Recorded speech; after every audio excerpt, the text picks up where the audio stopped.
All right, here we go.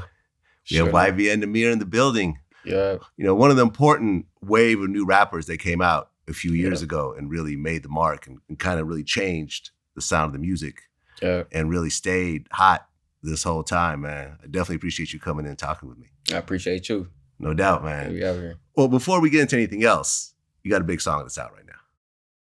Opp Stoppa, the remix with 21 Savage. For surely. Now, the song actually has kind of an interesting history because it's not a new song. Yeah, it was out like a year and a half ago before like the remix and everything started blowing up. Like I really didn't expect it to blow up. It came out of nowhere type shit. It was just one of the songs that I like myself. So when it blew up, it was just like a blessing. It just came out of nowhere type shit. It was just like something that was put there to make me feel like, oh yeah, this something that you got to keep going for. Like, you know you could do it. You know you can go viral. You know you could be successful with your music type shit. Like, it just was a standpoint for me. It's something that God sent to me to, you feel me, make sure I could do it. Yeah. Because it came out June of 2019. Exactly. And there's like a video on World Star on their YouTube channel. Mm-hmm. And it got a lot of views. And then what happened? Did like TikTok pick it up later on? Or yeah, like a couple months ago, like TikTok just started picking it up. It got like over 1 million videos on it right now. It's just like a trend out of nowhere. Like, it popped up out of nowhere. So, you know, it's just amazing to feel like that. Like, it's crazy. Like, to know that it's popping off like that because it's one of the songs I like. Right, because like some of the big TikTokers have run with like Addison Rae. Yep. So Addison Rae is talking about Opp stuff. Shit is crazy, right? When you just look at it from she don't even know what it means. Like, do you know what this song means right now? Exactly. No, but that shit is crazy. Like, shit, salute to Addison Rae, because like without her, I don't know. Like, it would be like, you feel me? I'll be doing good, but she pushed my song to a whole different level to where it's like, ooh, like, let's pay attention to this. And everybody paid attention to it and they liked it because it's a good song. Right. So basically it was sitting around for about what? A year and a half, close to a year and a half. 15 months, something like that. Damn near. And then the TikTokers got to it. Yeah. And then out of a nowhere, million different people made their own versions, their video versions. Yeah. I mean, imagine getting all those people in one room. like, I mean, do you, like, when you look at it, bro, like, 1 million people made their own version of that song. It'll be crazy. Like, it's different because it's like you just don't expect it. Yeah. Like, it just shows you anything you could do. I mean, anything you do takes time. Like, time is the most precious thing. So, you feel me? I had to realize that. I had to realize that with a lot of stuff, but this was one of the moments in my life where I really say, like, time is really precious. Yeah. And it helped me a lot, like, with just focusing on me and taking time to, like, let my music build and let other people see what's going on. And, you know, without me even doing anything, it just blew up and just focusing on me. So with 21 Savage jumping on it, how did that come together? Out of nowhere. It was like shit. It was like a dream type shit. Like, I woke up out of nowhere. Everybody was texting my phone like, 21 on the song, 21 on the song. You know you got 21 on this song? I'm like, send it. What you talking about? Huh. I swear to God, they sent me the MP3 because it wasn't out yet. But like my whole team, my friends and all that, because they get most of my stuff before me. And it wasn't nothing that I put together. I didn't put it together by myself. So it was just crazy. Like, I didn't expect it. And it meant a lot to me for 21 to hop on it because he like one of the main artists in Atlanta, especially down south. And yeah, it's just like a little status that he put on me, and I proved to myself. Like, I proved myself to myself damn near that I could do hella shit. Wait, and, so you know what I mean? He just took the beat and just rapped on it himself, and what? It was like I was hitting 21 up like hella times in the DM. I was like, fool, let's hop on a song. Let's do something. You feel me? Send me a song or something. Send me an opener or whatever. And out of nowhere, he hopped on it. He didn't respond, or he didn't DM me back or nothing. Like, you feel me? We chopped it up a couple times in the DM, but he didn't respond to that. And yeah, out of nowhere, he just hopped on it. And he was like, I shot the video with him and all that. I linked up with him when I shot the video, and he was just saying like, yeah, my kids love it. Like, everybody fuck with the song. Yeah, I fuck with you. Like, how I was explaining to him and all that shit. So, you feel me? It was, you know, from there. Great. Wow. I mean, he sounds great on it, by the way. Yeah, it's like I think like when it comes to features, because sometimes people do features and you're like, and they just do whatever. Yeah, but I'm like, okay, when I heard him on it, I'm like, oh, okay. Yeah. He snapped. He snapped on it. He did his verse. He snapped on it. He did right. He sounded perfect. He matched with like how it was supposed to go. Like, and I appreciate that for real. He just didn't hop on there and get lazy. Right. And then I guess what, you just professionally put it together, cleared it, and then put it out. Mm-hmm. And now it's on Rap Caviar. It's been on there for a while. Exactly. And the views on it are kind of crazy. Yep, it's going crazy right now. Right now, the YouTube is at like 1.6, 1.5 or something. But on Spotify, it's at 10 million. Damn, I didn't even know that. Yeah. But it's getting crazy right now. I just appreciate Cut for hopping on that like right now because it pushed it a lot. It pushed a lot of stuff for me, not just the song, but it put a lot of opportunities in front of me, and I appreciate him for that. Right. I mean, because what you do is, I think, the hardest job in the world. What do I think the hardest job in the world is? No, I think what you do, trying to make a hot song that people really fuck with. Because everybody depend on you to make a hit every time. Exactly. But every song is not a hit. Right. But you don't know a hit. Right. Exactly. It just take time. Like, everybody didn't expect Opp Stoppa to blow up. So it just came at its own time, and you feel me? It just took them right people to, you feel me, do it the right way, and it blew up. It was crazy. Like, I didn't expect it. So, like how they didn't expect it, I didn't expect it, and it's just a blessing. Well, this is your first time here, so I want to get into your story a bit. Right. So you grew up in Birmingham, Alabama. Mm-hmm. And you grew up with your mom, your cousin, your brother, your sister, and your grandfather, all in one house. I mean, it wasn't really my grandfather. It was like me, my mom, my cousins, my aunts, and shit. And I had a lot of family that was in Connecticut that came down to Alabama a lot. Okay. So it was either my grandma, my grandfather, but my grandfather passed away like in 2007 or 2008. But, you know, it was like a constant family reunion all the time. Damn near always had a lot of people in my house. It wasn't too much to deal with. Like, it was like too cluttered and all that stuff. Like, I'll be in the movies. We couldn't pay bills a lot of times. And we didn't have water. We didn't have lights a lot of times. But we still knew how to do the right thing. We still kept our head straight. And it was just normal. It was a normal life for us. Like, so it wasn't like that 24/7. It wasn't like a struggle.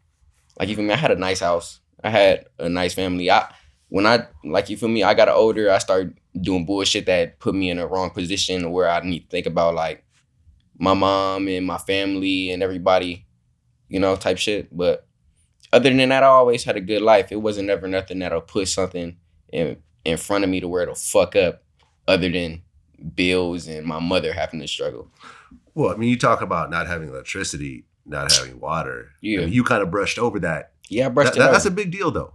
Yeah. That's a big deal to wake up and you can't turn the lights on. You can't take a shower. You're going to school, musty. You know what I mean? I mean, it really wasn't like that because I took my showers. I took my little, well, not my showers, but my little warm baths. I heat the water up on the stove and all that. But still, though. But you know, you get what I'm saying? Like, it wasn't really perfect all the time. It wasn't the struggle all the time either. Because I have lights for a year. I have lights for like a good 8 months, 9 months, and then the lights cut off for like 2 months out of nowhere type shit. And I have to deal with it. I wouldn't have to deal with it. My family would have to deal with it type shit. So you feel me? I didn't went through it. I didn't went through struggle like how other people deal with shit. But I just don't speak about it a lot.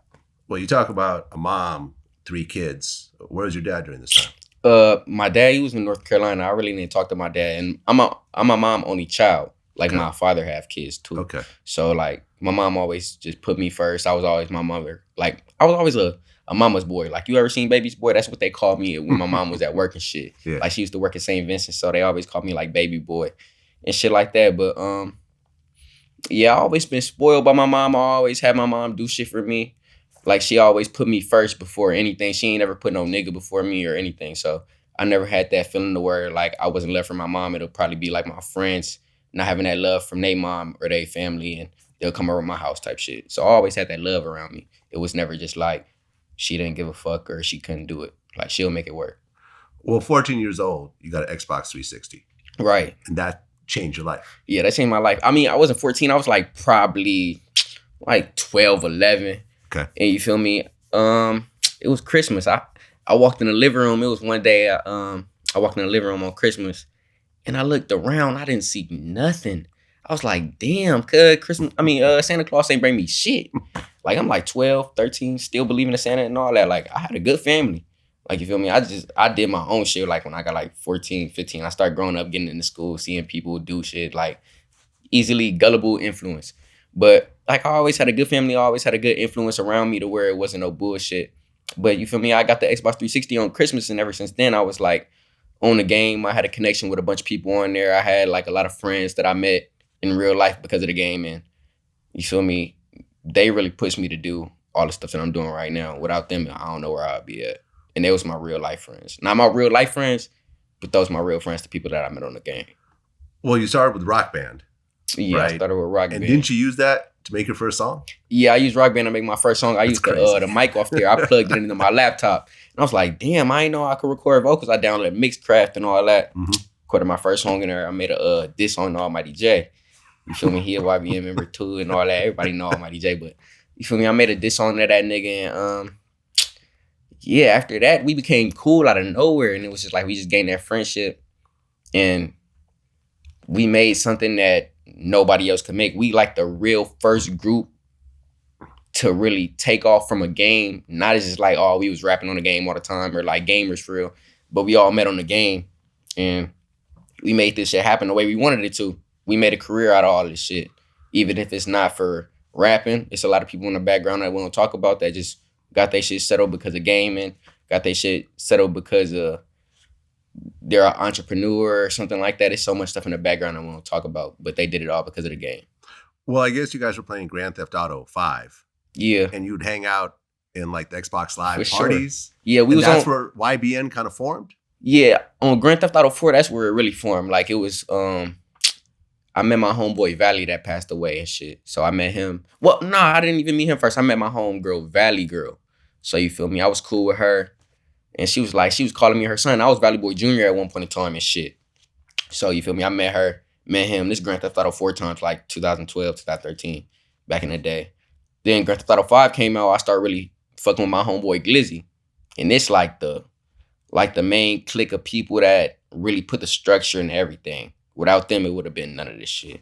So it was like Valley Girl, Valley Boy, Glizzy, and me type shit. So you feel me? It just collided like that. And out of nowhere, we was like, we all got to do something. It just can't be like we can't work for no man. We can't put nobody else in front of us. We got to make this YBN shit stand for something. Even if it's not a group name, like even if we don't have a group name, because me and Glizzy made it later on, but we got to make this group that we got going on, our people, stand for something. And then when my homeboy passed away, me and Glizzy made YBN. And we just was like, fool, we got to take this over from my homeboy. How did he pass away? He had a heart attack. He had a heart condition. Damn. Yeah. It's tough. Young? Like 19, 18. Shit. Yeah, for sure. And shit, I was like 15. It was like, 2015. It was like my first day back at school. Like, you know how you go to school off of winter vacation and shit? Went back to school. Because they was telling me, like, before winter vacation, like, I used to be bad as fuck. Like, I used to skip school and all that shit. Like, before winter vacation, I was skipping school. And I was like, fuck it, I'm going to start my winter vacation soon. Did all that. You feel me? And they was like, bro, I'm going to kick you. We not going to fuck with you. We going to kick you off this little set that we got going on. If you're not going to school, like, you're not keeping your head on straight, we going to kick you, move around. And Glizzy was saying the same thing, like my homeboy. So everybody was on that. My homeboy Valley, Glizzy, my other homeboys and shit. Went back to school. First day I went back to school, came back home. I checked my kick. Like, remember kick messages? Yeah. Checked that. It was like, Valley died, Valley died, Valley died. But the whole time I was talking to him like 1 o'clock in the morning, 2 o'clock in the morning before I went to school. Wow. So it's like, ooh. Yeah, right after, huh? Yeah, it was like right after, right when I went to bed, he had passed away. He threw up in his sleep, but he was already in the hospital and he didn't let us know. Oh, wow. So I was just like, damn, it was like something that fucked with me for a while. I stayed out of school for like 5 months. Oh, yeah. And hell yeah, but at the end of the day, I really kept my head on straight. I ain't really get on no bullshit. I said fuck everything, but I ain't really get on no bullshit. I felt like we had to do something for him. Well, you started dropping songs around 2015. Yeah. You were doing, SoundCloud. And I guess you uploaded your first song to YouTube, Hood Mentality. Yeah, hell yeah. Almighty Jay. And the songs were doing a little something, but not anything huge until 2017. Exactly. Rubbing Off the Paint. Yeah, that was a whole different little ball game. Okay.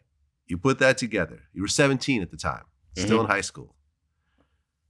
And you had made a bunch of songs by this time, dropped a mixtape, everything. When you made Rubbing Off the Paint, did you know you had something, or was it just another one of the songs you're doing on to the next song? So look, it was this one day, I was like, fuck it. It was me and my homeboy Lincoln. Like, fuck it, like, bruh. Just like how my homeboy Glizzy was telling me, he was like, bro, you gotta do this shit. Like, it was like, it can't be nothing past it. Like, we working at Journeys right now. Me and my homeboy got a job on the same day. Like, so you feel me? I'm living in the house with him and all that shit. He's staying with my mom. He like, bro, make these songs. I recorded 3 songs that day. And all 3 of them songs I put out, like later on, like a week by week, was gaining attention. I uploaded a song called Ride For Me. It got like 7,000 views. That was my first time ever getting like 7,000 views on a song. Mm-hmm. So I'm like, well, okay, it's doing good. I uploaded a different song. I forgot what the name of it was. Then I uploaded Rubbed Off the Paint. It's like 3 days later after I uploaded it, it had like 50,000 views. Then I uploaded the video. Then that had like 50,000 views in like 2 days. Then World Star hit me out of nowhere and it just blew up from there. Aha. Okay, so you uploaded the video yourself and then World Star took it and put on their channel. Mm-hmm. They hit me on Instagram and shit. So I was like, all right, yeah, fuck it. Like, let's go ahead and do this. This a whole different ball game. You feel me? Like, World Star DMing me. Like, I didn't even DM them yet. It was crazy. Like, it was just a blessing. Like, because being from Birmingham, Alabama and being like 17 and doing bullshit and just not, like, I feel like I worked for it, but at the time I wasn't really paying attention to how it was supposed to be. And like that just brought me to attention. Like that just brought me to the right mindset. You feel me? And I felt like it happened for a reason. Because now I can provide for everybody around me. Well, that song debuted at number 79 on the Billboard charts, Hot 100. Then it peaked at 46. Exactly.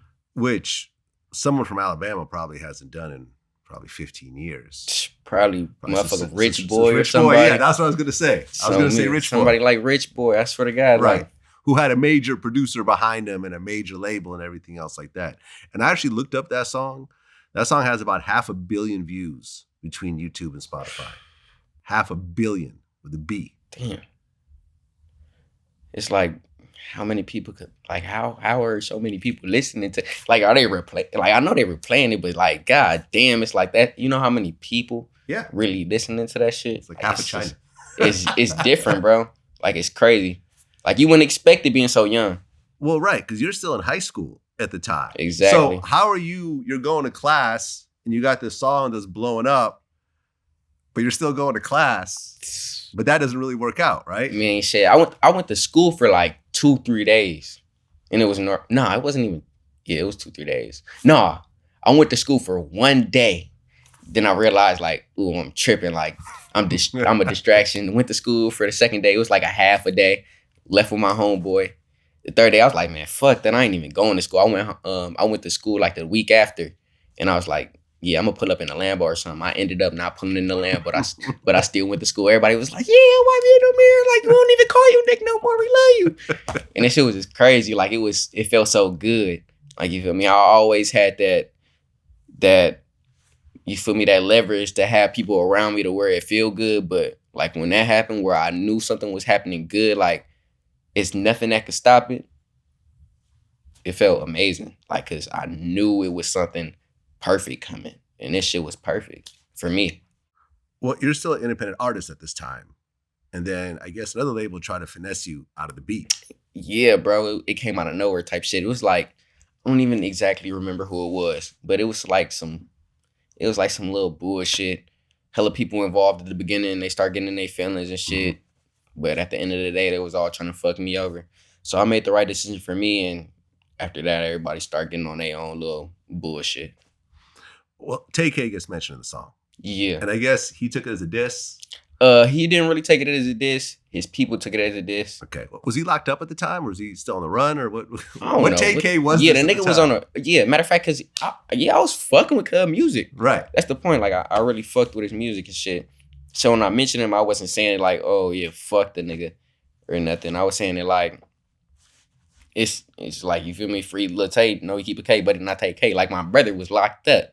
Okay. So and my brother named Tay. So I was saying free Tay. No, he not Tay-K. But it was like a little shout out. It wasn't really like no beef or no shit like that. I don't even know him. Right. So, but you know how that shit go. Like he in jail. Right. Like, you know how easy it is to fill somebody up with bullshit in jail that's going through. You was just probably doing what you wanted to do, and now you just stuck in there. And now you got all this clout in there. It's gonna be easy. And I'm a new coming rapper, and I'm turned. It's gonna be easy to turn sides. Yeah, no, I mean, Tay-K was sort of an interesting situation because he was like the only, I think, artist ever to have a #1 song and never got to perform it. Yeah, that shit sucks. Because, I mean, he's basically doing life in prison at this point. So that shit sucks. Like, it's bad. Like, I mean, shit, everybody know what they get themselves into. Yep. But, you feel me? It sucks that he was in that position and it just all got washed down the drain because of one mistake. You know what I'm saying? It could have been avoided. Well, then, that next year you released Bounce Out with that. Yeah. And that's at 500 million views also. Between Spotify and YouTube. Lyrical Lemonade put it out first, right? Yeah. They put it out. We shot the video. I shot it with Cole Bennett. Like, that was crazy. Like, I didn't expect Cole Bennett to be so fucking cool and normal.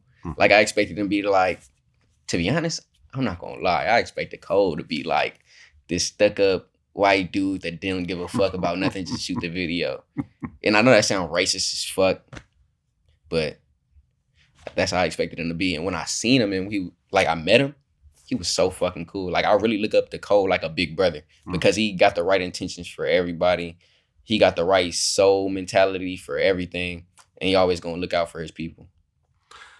Well, and then you signed Atlantic Records. Yep, I signed Atlantic Records before it. Oh, before that song? Yep, I signed Atlantic Records on my birthday, December 18th. December 18th, 2017. Yeah. I mean, how did it feel to be this poor kid out of Alabama who doesn't have lights and waters sometimes, in a place where you really don't have any role models? You don't have big independent record labels like Atlanta or Chicago. Yeah. You know, you're coming out, you know, completely by yourself, and now you're signing to one of the biggest labels in the world. I didn't look at it like, oh my God, he signed his life away or anything like. Well, I don't mean it like that. I mean, you know, as an accomplishment though. Like, yo, you just signed to one of the biggest labels. Because you know how people be like, oh, he signed his life away if he signed a contract or anything. To be honest, that bettered my whole situation. Right. Like, imagine if I didn't sign, who would know where I'd be at? I'd probably be dead or in jail, probably doing normal shit, probably be in college, probably be at least trying to play baseball, some normal shit. I probably wouldn't be here. I'd probably still be rapping, but you never know. Like, I'm glad I signed my deal. I'm glad I'm in the position I'm in, because if I did something different, it probably wouldn't be how it is right now. Right, because then you got on the freshman cover. Yeah. Which is a big deal. Yeah, that's a huge deal. That's crazy. Look. It's a big look. Then I think after that, you guys dropped the YBN mixtape. Mm-hmm. Like around right after, like we was on tour. Yeah. So you feel me? We dropped it on tour and it went crazy. I didn't expect it to go that wild either. Like, it was me, Cordae, and Jay, and we just, I don't know. I feel like it was the right time for everything. Everything around that time was perfect. Like, you feel me? With that shit, like with the music, it was flowing right. Everything was going the way it was supposed to. It was perfect. Well, here you are. You know, you're now on a roller coaster. Right. You got big songs. You got a big label. You're doing tours. And you're kind of in a whole different life right now. There was a situation that happened in London. It was a robbery situation. And I guess the dudes end up going on Instagram and bragging about it. Oh, yeah, that shit was so fucking fake. So it was a fake robbery? Yeah, that shit was fake as shit. I mean, I know fucking, like, fake robbery, but it was like, I don't know. I think they took one of their homeboys' chains or some shit. But really? I swear to God, like, I don't know. They tried to make it seem like they took one of my chains, but today I got all my chains on right now. Like, all the chains that they said they took. They really put up a fake chain in the video. They put up a fake chain in the video, and everybody believed it. Like, my chain not even that fat. Like, if you see my diamonds right now. That's crazy. Like, I'm not the type of person to go get a chain made over. Like, or try to, like, you feel me? Like, I wouldn't sugarcoat nothing. If I got my chain snatched, I got my chain snatched. But it didn't happen. Okay. And they tried to make it seem like that, so. Glad you cleared it up. That wasn't no big deal. It was like kids. I was a kid too. I was like damn near 17. They was like 17-year-olds, 18-year-olds, just internet bullshit, you know, trying to get some clout. It wasn't nothing like serious. Well, I mean, the YBN name was really popping by this time. Yep. Almighty Jay started dating Blac Chyna. Mm-hmm. And that kind of set off a whole, you know, media circus. He was actually there when she threw the stroller at Disneyland, right? I don't even know. I think so. I didn't go to that. I don't even know nothing about that. No, I just remember the video. Like, you talking about the... Yeah, she was at Disneyland and someone was I don't know, bro. They used to be in so much shit. Like, that shit used to be like a TV show to me. Then they'll hit me up like, hey, we on the way over there. Nigga, after they just got done arguing, I'm just like, yeah, y'all might as well stay over there, cuz. Like, it's cool. But like, cuz them, they was a cool couple. I ain't gonna lie. Chyna was cool as fuck. I like them two together. I actually wish they kind of stuck around more. Yeah, they cool as shit. I mean, you know, everybody do their own shit. But yeah, that was a cool little couple. That was a cool little thing that they had going on. Well, that was not a big deal. But then in March of 2019, Almighty Jay got his face cut. Oh yeah, 300 stitches. I don't know how many stitches it was. It was crazy. Yeah, I guess so. When you saw those pictures and heard the news, did you have a conversation with him? No, I didn't see the news or nothing. I talked to the kid on the phone like right after it happened. And I think I was on tour somewhere. I think I was doing something. I think I was doing a show or something, but I really forgot where I was. You said March. Yeah, March 2019.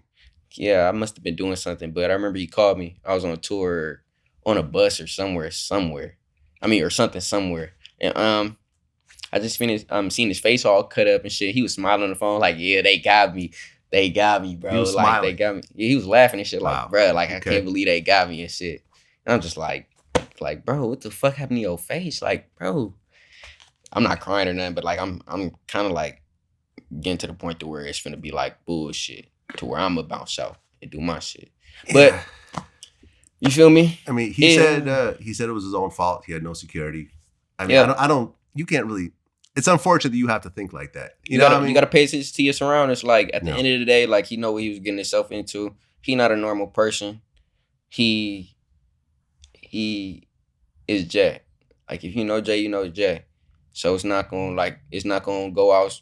Like it's not like you can go outside and you in front of a bunch of niggas and you can get that normal treatment. Like when you feel me, when you involved in like shit, like when you laughing and shit and doing shit, like I mean, you could have that image, bro. Like me, if I walked outside today in front of 30 niggas, they gonna try to get me.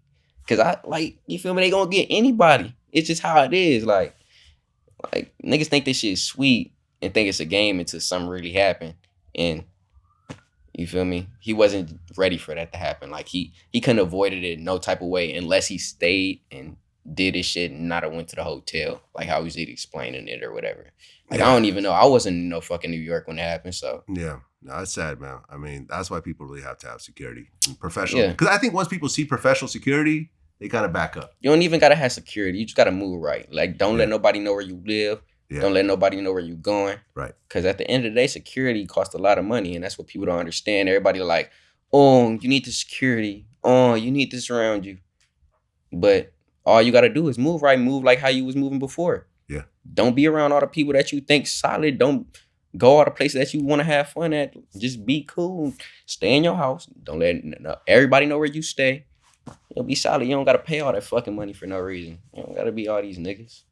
Well, in July of 2019, YBN Cordae dropped his debut album, Lost Boy.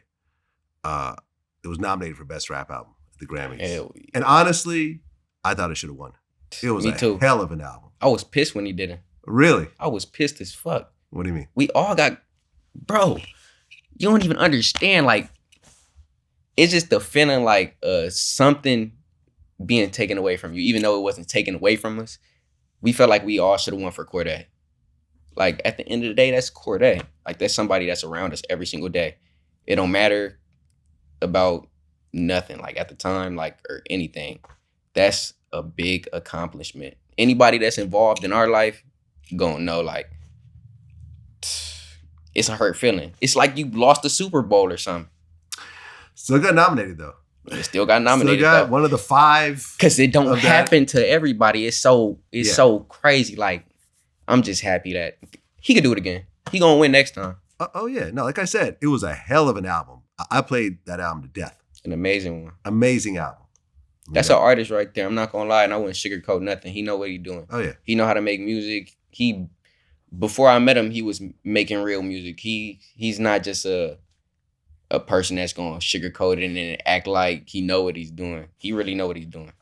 Well, then in August of 2020, you went on Twitter. You said YBN was over. Yep. You said they left this YBN shit in the gutter. Remember that? I'll churn it up myself. Yeah, it's only me, kid. Yeah.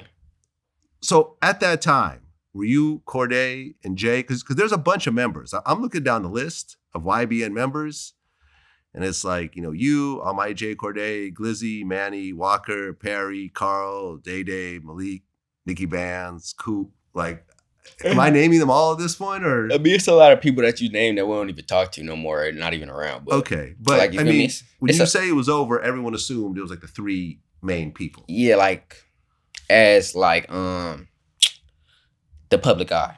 Yeah. Like not over, but as like it's time for us to go our separate ways. Like you see Cordae took the YBN out of his name.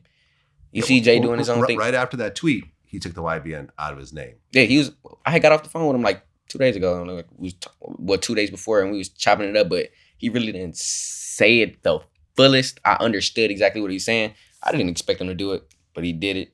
And I was like, all right, that's the right choice that you want to make. And if you made that choice, it's for the right reasons.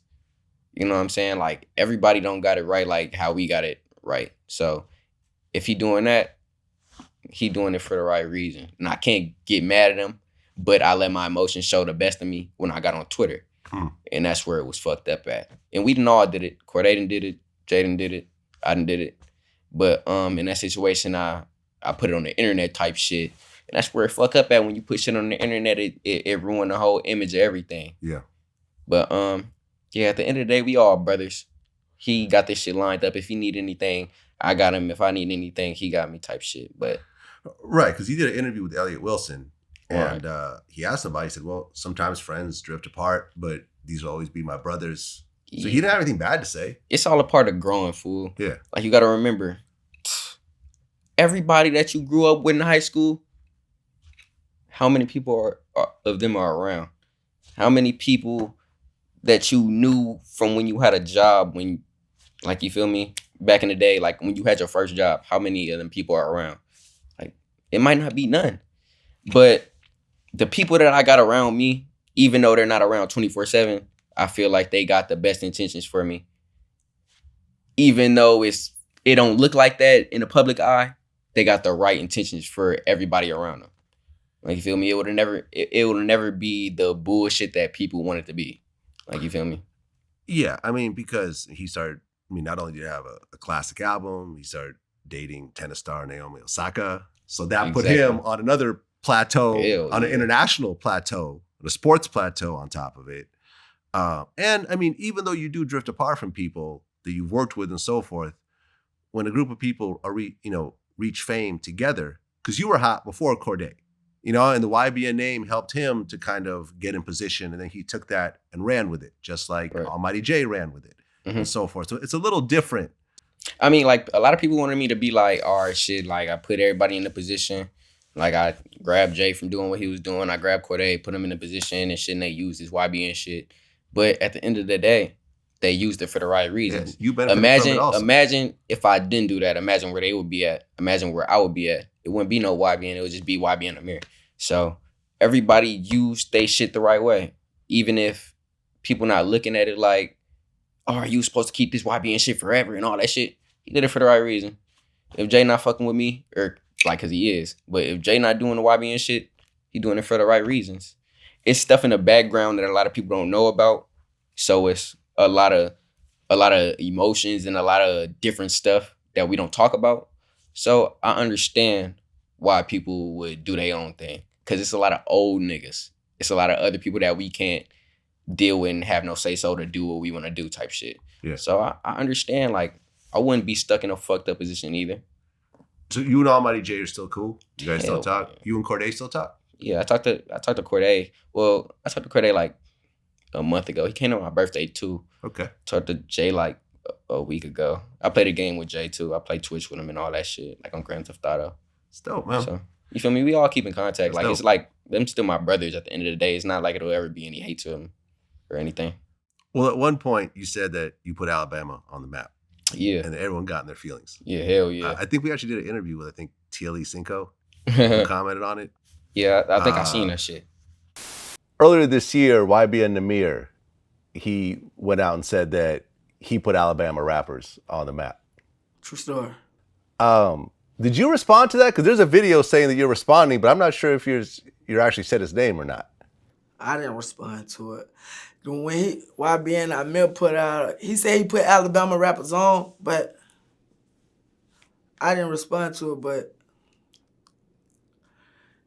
he got a right to feel how he wants to. That was like a year or two ago or some shit? Something like that, yeah. Yeah, I think I seen that. I don't remember what Cuz said, though. Right, Rich Boy actually reached out to me during this time. He DM'd me. What he said? I think he wanted to do an interview around it, but I felt like it's not a good enough reason to do an interview. Man, fuck all that shit. I don't know. Like, to be honest, it got to the point to where I don't even care. Like, I know I'm a superstar. I was to the point to where it was just like, I'm fed up with all this bullshit. I'm tired of all this little tiny talk, all these little babies talking and all that little bullshit. But nigga, if you could show me 50 bands, all right, probably you could be the best artist in Alabama. Like, but these niggas couldn't even show 50 bands on. Like, bro, it's a whole little different subject. Like, these niggas be, I don't know. Like, it's the words can't. I don't even have no words to describe how I feel about how they feel. Like, cause you feel me? At the end of the day, when I was in Alabama, and right when I blew up, I tried to put everybody on. I tried to give everybody the leverage to, you feel me? Not even join this YBN shit, but fuck with me. And out of nowhere, I just got a bunch of hate. I got a bunch of diss songs on me, and it's people I didn't even know. So I'm like, what the fuck? Like, and you niggas acting like you knew me. I'm like, damn, like, what the fuck? Happens, man. Like, that nigga, I was not happens. even, I never even heard of you niggas until I blew up. But I get it though. Like, I wouldn't do it, but it's, I probably have the mindset of probably trying to do it, but I can never do it. Like, these niggas would just be weird nowadays, fool. That's all it is. Well, when you mentioned Alabama, people started mentioning Dope B. Yeah.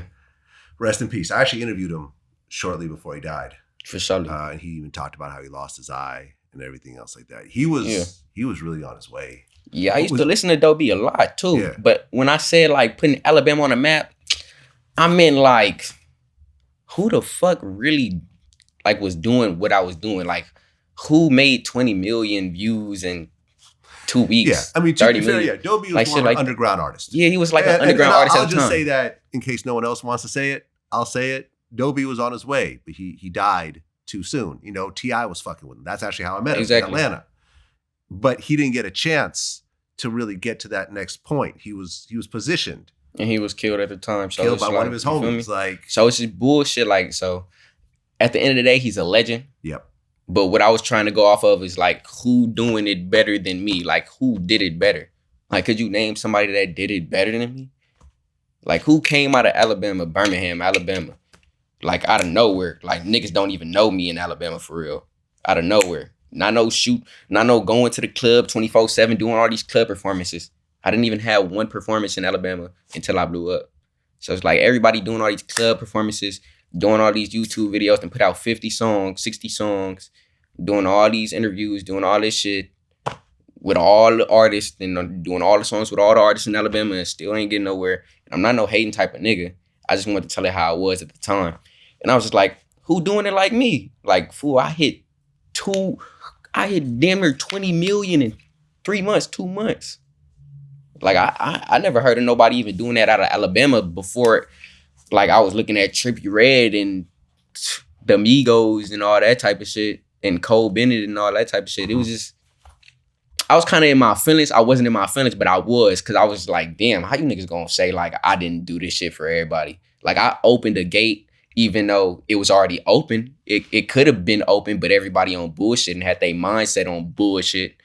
But I opened it on a whole different space, a whole different platform. People from Europe, people from everywhere, even though they kind of been paying attention, people really paying attention to Birmingham, Alabama now. They like, damn, who's next? Say Cheese came out to Alabama after me.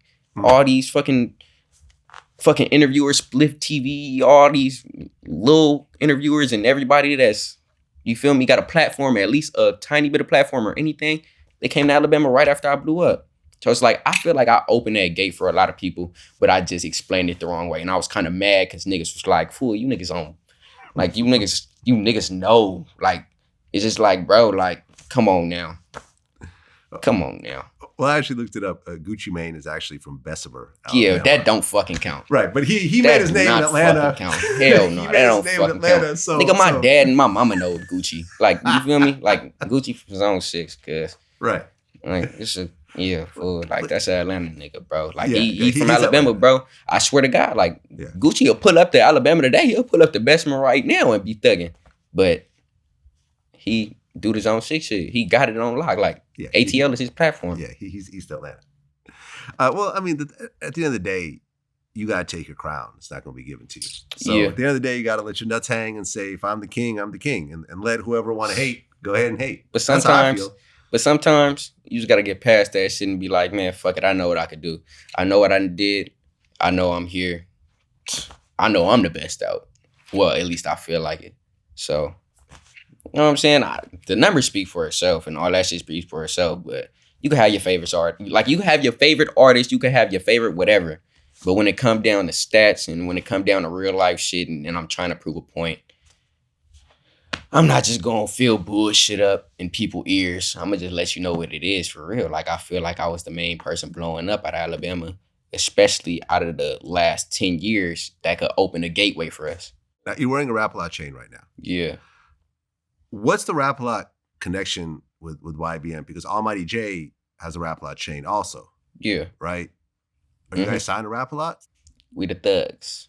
Well, I'm a thug. But look, so you feel me? Like I'm locked in like with a bunch of shit. Like, bro, I've always been in tune with everything that I do. So if I'm doing something, I'm gonna do it to the fullest. And like when I started fucking with my manager Guns, he was, you feel me? He rap a lot, like right now. So I was like, fool, like I know Jay Prince, but I don't know who he is. I want to find out. I want to do my research and all that shit. So you feel me? I heard of him when I was younger. I heard of him like when I was in high school and all that shit, but I never paid attention. Paid attention to the first time. Then I was like, damn, Ghetto Boys. Damn, all this shit. Mine's playing tricks on me. Nigga, I used to play all this shit when I was a fucking kid. It's just like, bruh, I was put in a position to do what I've been wanting to do. Like, he led me in the right direction. Like, he didn't give me so much advice like Jay Prince. So you feel me? Like, he just did right for me. So it's always been a family connection. And he handed this down to me as a trophy. And I did my shit with it. It ain't never gonna get took off my neck or none of that. So what happened with Almighty Jay's Rap-A-Lot chain? Because wasn't it taken? That was New York shit. And then they got it back. And then it came Jay back. Prince got involved. Yeah, both of his chains got back. Why is everyone so scared of Jay Prince? Why is he considered the boogeyman of the South? I don't know. I asked Jay Prince. Yeah? You've always had good situations with him. I mean, she like a father figure to me. Yeah, I remember I interviewed Jazz, his son, Jazz Prince, and I think he said that Jay, basically doesn't talk a lot and is a man of his word. He doesn't do a lot of long talking. The way he basically says, when he's not gonna bullshit with you at all. He's not gonna bullshit with you. I mean, Jazz actually sat in when Jay Prince got T.I. and Lil Flip in the same room to squash that beef. I forgot they had beef. Yeah, right. Oh, god damn. That's what I'm saying. That's so fucking long ago. God exactly. Damn. Yeah. So Jay is one of these like respected kind of figures in hip hop. Yeah, he a big homie. Yeah, like a real big homie. And a lot of these niggas be big homies, but he like somebody that could stand on everything they say. It ain't no sugarcoat or half-assing or passing nothing by him. Yeah. Like he gonna pay attention to everything you saying too. So it ain't gonna get nothing past it. I remember, I think you tweeted, you asked why people hate on you so much. Do you feel you get more hate than other rappers? Fuck no. Level? Hell no. To be honest, I was just saying shit. Like, I be going on Twitter and just saying shit. All right. Like, I don't even be meaning nothing. I be saying, it just be boring as hell. Like, I be bored in the bed. Like, to be honest, I do not give a fuck. Like, to be honest. I'm the most normalest nigga, I swear to God. Like, I don't give a fuck about nothing. I just be doing this shit to test the waters and see what people gonna say. Like, there you go. Well, this whole time, I mean, you came out in 2018? 2017. 17. 4 years. Mixtapes, singles, SoundCloud, YouTube, videos, features, whatever else, but no album. No album. But the album's supposed to be coming. Yep, 2021. Is there a name? Visionland. Why is that name? It's my whole life. And a lot of people around me life. And a lot of people that's not even around me life. I stepped into everybody's life. So when you hear the album, you'll just understand what I'm saying by then. Like, I really don't want to explain it too much because I really want everybody to feel it before I start explaining it.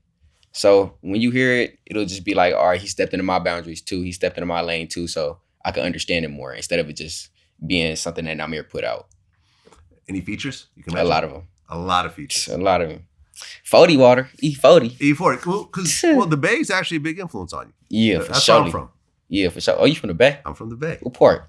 I grew up in San Mateo, and then I lived in Berkeley and Oakland for a bunch of years. For sure. Right. Yeah, man. Actually, shout out my nigga Clyde, man. Clyde, you already know you gonna watch this, man. Clyde Vans, all that, yeah. I produced the Mac Dre American Gangster episode. Oh, damn. And then I also did this documentary called Ghost Ride the Whip about the whole hyphy movement. Oh, you talking about when they was doing the burnouts and shit and all that? And all that. Yeah.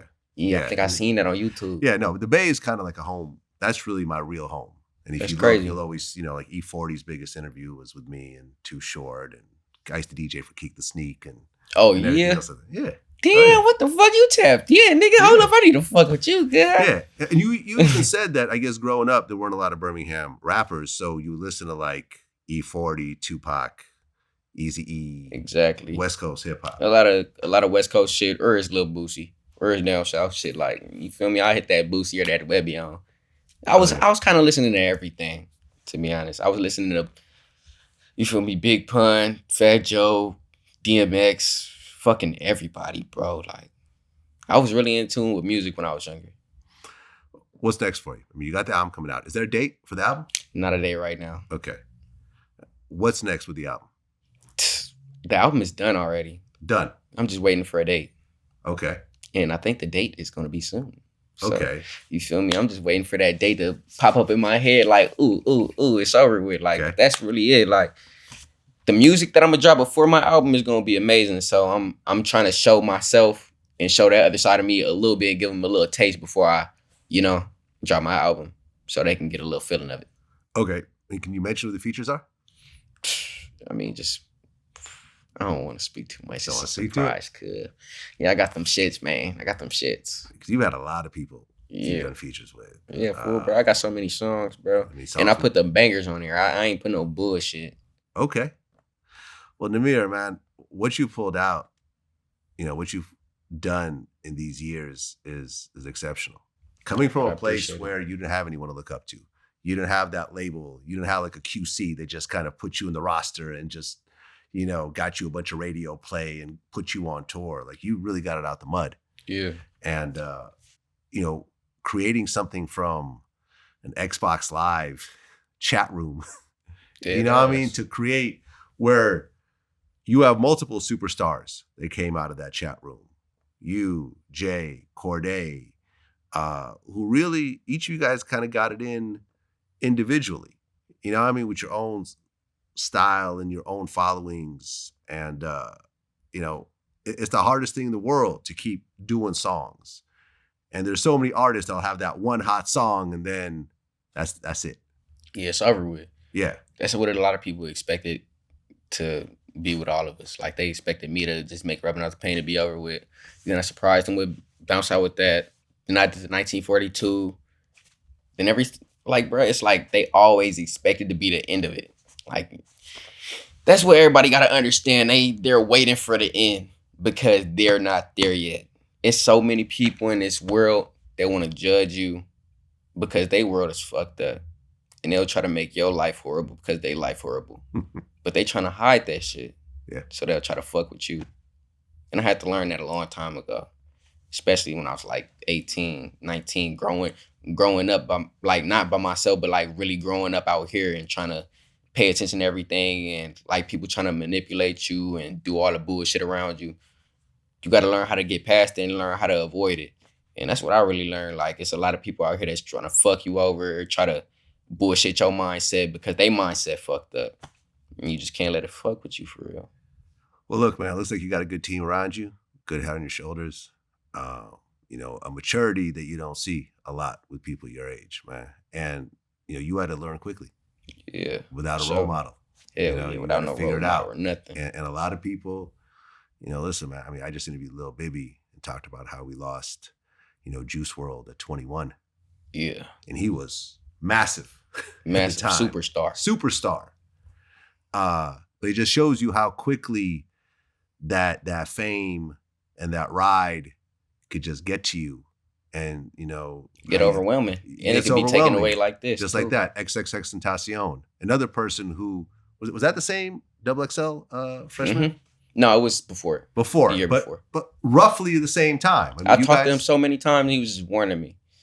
Like it'd be so many people put in my life just to like give me a little lesson to where it's just like, all right, I know I'm gonna do my shit. I know I'm gonna do the bullshit that I do, but at least think about it before you do it. Like X was one of them people.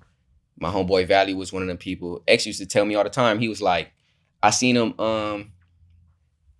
like 2 days or something, like before he got in a fight with Amigos or some shit, or I think it was after. I really don't remember, but he got in the fight with Amigos and shit. And he was just like, bro, chase the water. Go to the water and don't look back. And it's when he had his eyebrow shaved and all that stuff. He was looking weird. Yeah. Like he was looking like a whole mummy or some shit.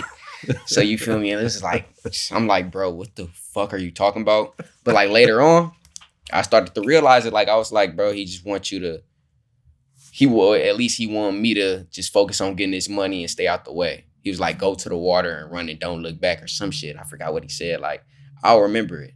But he was saying some cold shit. Like, if I ask my mom, she remember it. I know she remember it. But yeah, I mean, another superstar. Like that was like the Juice WRLD, another actual superstar that was #1 every time and really was changing the sound of the music. And, you know, gunned down just shopping one day. Cool. In his hometown. The last 5 years been so crazy. It's been so crazy. Like, I remember, I mean, shit started really changing for me. Like, I really didn't start paying attention to death and paying attention to, you feel me, how shit really go into like 2013. And I was like, I really started paying attention to the Chicago shit. And I was like, damn, I'm listening to all these rappers. They just dying every time I listen to them. Like, yeah, I mean, King Von, we just lost him. We just lost FBG Duck, who I interviewed. We shit just sucks. lost Mo3, who I interviewed as well. It sucks so bad because it's like they got a whole family around them. They got a whole life. You feel me? I mean, at the end of the day, we gonna do our shit, but it just sucks that it got taken away from them too. Cause you feel me? Yeah. Like it's so weird to explain because you could do something to somebody, but like when you see something else happen to somebody, it's just like, damn. Yeah, especially someone in the same field. Yeah, especially somebody with a life or a career. Yeah. It's like, damn. YBN Nahmir, man. Appreciate you coming in. Yes, sir. You know, important, significant story, an inspiration to all the kids in the small towns everywhere who look up, you know, who don't have that big rapper in their town. Yeah. Who they could look at a Nahmir and say, yo, if he did it, I could do it. I could do it. I'm going to blow up in my city and I'm going to blow up worldwide as I'm sitting here in my bedroom, you know. For real, just chilling. With my Xbox mic and guitar. This nigga trying to crack jokes, man. But that's how it started, though. It started with the Xbox mic, for man. Real, though. Hell yeah. For real. I'm not, you know, I'm being factual here, man. Appreciate you coming in, man. I appreciate all the best. you, bro. Looking forward to the album. For sure. No doubt. Peace. Appreciate it.